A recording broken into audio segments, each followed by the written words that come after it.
नमस्कार, मैं सत्यम सिंह सूर्यवंशी आप सभी का अपने साप्ताहिक कार्यक्रम आध्यात्मिक सागर में हार्दिक स्वागत और अभिनंदन करता हूं।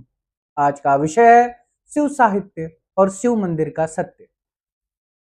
शिव साहित्य विश्व की सबसे पुरानी आध्यात्मिक संस्कृति है, जिसका मूल वर्णन ऋग्वेद में रुद्र स्वरूप में प्राप्त होता है। इसके अलावा सिंधु घाटी सभ्यता में पशुपति नामक कलाकृति से आदि योगी के अस्तित्व का वर्णन प्राप्त होता है।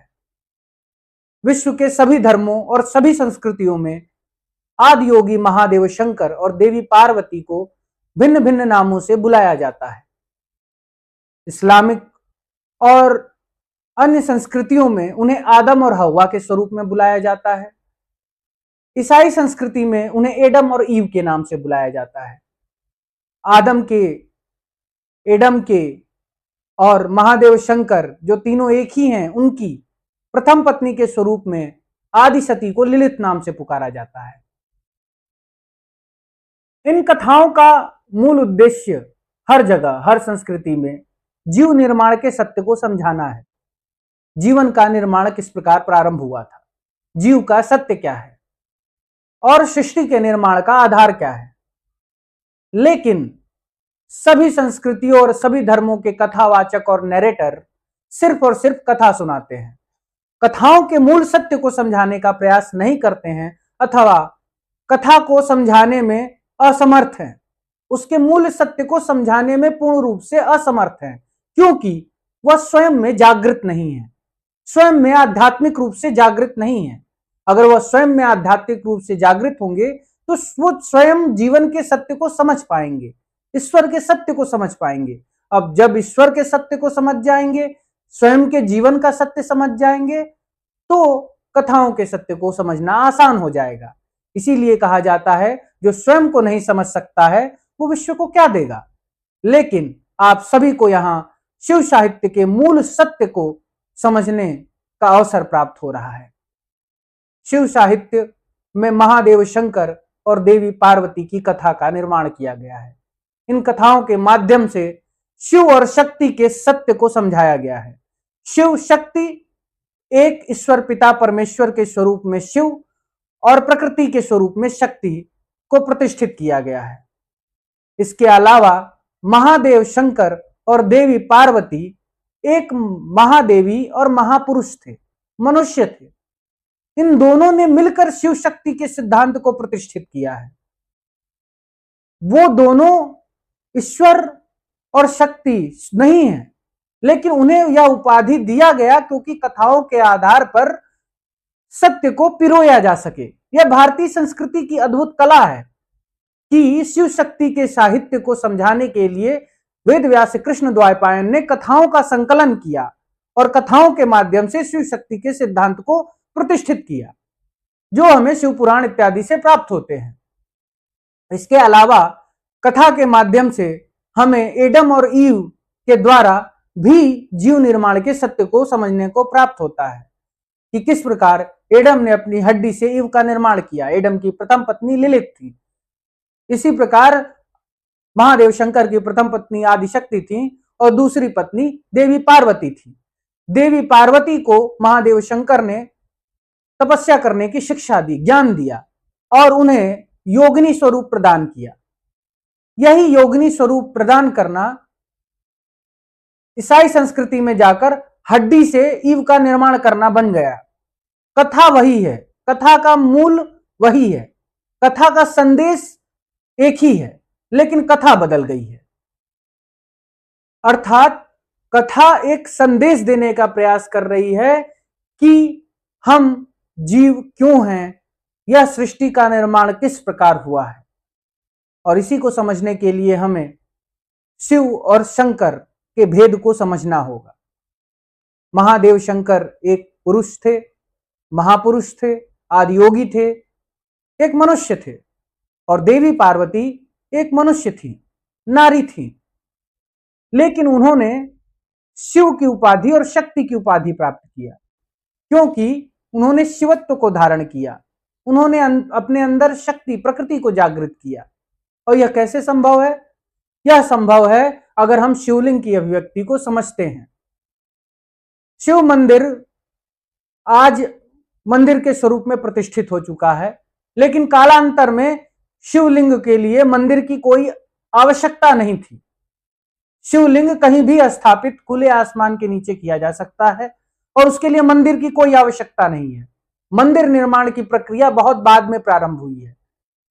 पहले शिवलिंग के लिए मंदिर की कोई आवश्यकता नहीं होती थी। जिस प्रकार किसी देवता के मंदिर निर्माण में देवता का मंदिर, उसका शरीर होता है, प्राण गर्भगृह होता है और विग्रह आत्मा होती है, उस प्रकार शिवलिंग में किसी भी प्रकार के शरीर का निर्माण नहीं होता है, क्योंकि शिवलिंग में शिव का लिंग जो है वो पिता परमेश्वर की अभिव्यक्ति है, जो एक ईश्वर है, और योनि जो है वो प्रकृति शक्ति की अभिव्यक्ति है, वो निराकार है। उसके लिए किसी शरीर निर्माण की कोई आवश्यकता नहीं है, उसे शरीर में बांधा नहीं जा सकता है। लेकिन बाद के कालखंडों में मंदिर निर्माण जब प्रारंभ हुए हैं तो शिव शक्ति को एक मंदिर का स्वरूप दे दिया गया है, जिसकी कोई भी आवश्यकता नहीं है। और यह सत्य है, क्योंकि निराकार पिता परमेश्वर शिव और निराकार अव्यक्त और व्यक्त स्वरूप में वर्णित प्रकृति शक्ति को किसी शरीर में ढालना, किसी शरीर में बांध कर रखना संभव नहीं है, और वो हर जगह व्याप्त भी है। यह भी एक यथार्थ सत्य है। शिव और शक्ति के अंश, पिता परमेश्वर शिव का अंश आत्मा होती है और प्रकृति शक्ति का अंश प्राण होती है। वह हमारे भीतर भी स्थित है। हमारे भीतर भी प्राण और आत्मा का युग्म है। वही शिवलिंग के स्वरूप में, प्रतीकात्मक स्वरूप में वर्णित किया जाता है, जहां पे नंदी जीव का स्वरूप है, और यह जीव हम भी हैं, आप भी हैं, और हर जीवित प्राणी जीव का स्वरूप है, नंदी का स्वरूप है। तो हम जब बाह्य दृष्टि से देखते हैं, जैसे नंदी बाह्य दृष्टि से देखता है तो उसे भोग दिखाई देता है, शिवलिंग जहां लिंग और योनि का भोग हो रहा है। और जब हम अपने भीतर प्रवेश करते हैं, अंतः दृष्टि से देखते हैं, तो हमें योग समझ में आता है कि यहाँ प्राण और आत्मा का योग है। प्राण जो प्रकृति का अंश है और आत्मा जो ईश्वर का अंश है, ईश्वर का पुत्र है। और इसी योग और भोग की अभिव्यक्ति को समझना शिव साहित्य के मूल सिद्धांत का आधार है। भोग बाह्य दृष्टि में है, मानव दृष्टि में भोग है, लेकिन अंतः दृष्टि में वह योग है।